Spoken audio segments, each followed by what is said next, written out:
भी करेंगे। जैसा कि जोशी साहब ने बोला, देखो भाई, सिर्फ राजस्थान के लिए नहीं, सारे हिंदुस्तान में हम जाति जनगणना करके रहेंगे। अगर दूसरों को दुख देने का, दूसरों को हरासमेंट करने का हमारा उद्देश्य नहीं है।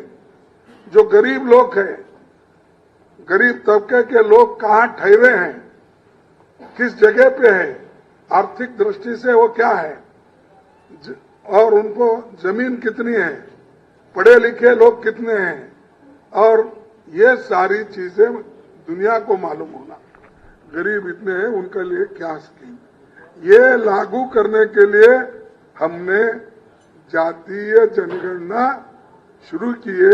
किसी को किससे हक छीन ले के लिए नहीं। जो गरीब लोग हैं उनको कुछ देने के लिए हमने ये शुरू किया। तो ये परिस्थिति आज है, और इसको भी वो लोग कुछ टीका करते हैं, फिर बाद में उनमें से कई लोग नहीं नहीं ये ठीक है बोले, तो फिर मोदी जी बोलते हैं यस मैं भी बैकवर्ड क्लास का हूं। बोले कई बार, आप सुने नहीं क्या? तो मैं बैकवर्ड का हूं। वो भी घासी अपना तेली है, घासी तेली जो होते हैं वो बैकवर्ड में नहीं थे पहले।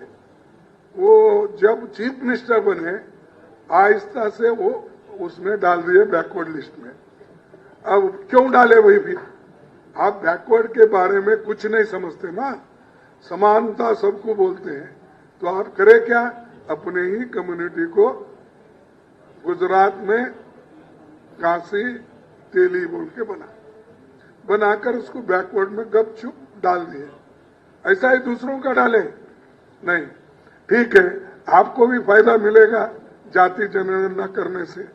अशोक साहब उनको भी दे दो जरा, ये जाति जनगणना में अगर उनके लोग पीछे हैं तो सब लोग आप बैठ के सोचिए।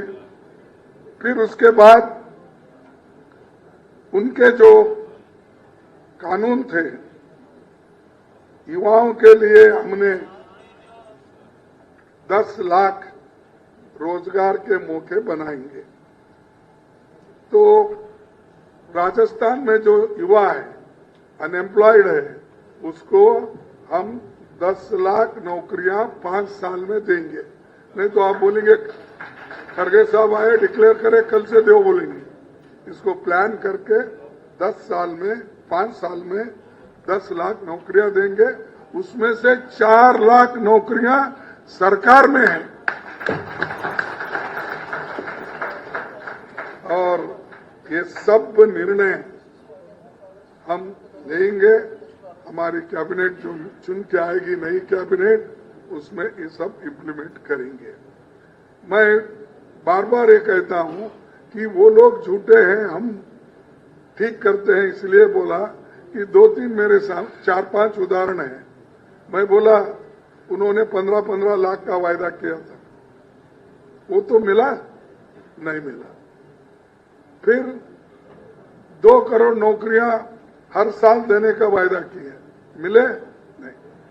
किसानों को उन्होंने डबल आमदनी करके, 2 गुना आमदनी करके देता हूं बोले, मिला? तो ऐसे है। उसके बाद खाद्य, गोबर, ये सब, सॉरी, ये जो औषध है, ये सबको उन्होंने ये कहा कि मैं सब्सिडी देके गरीबों की गरीबी हटाऊंगा, किसानों की हटाऊंगा।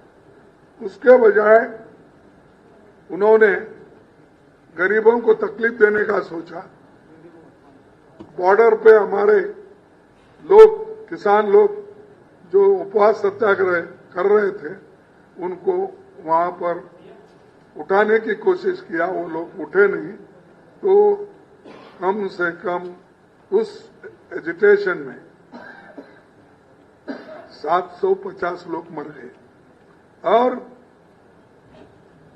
4 लोग इंक्लूडिंग जर्नलिस्ट को एक व्यक्ति ने, जो सेंट्रल में मिनिस्टर था, क्या अभी है मालूम नहीं,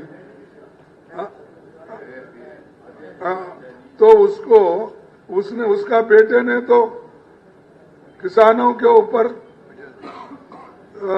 जीप चढ़ा दिया, कुचल दिया, तो फिर किसानों की भलाई कहाँ है?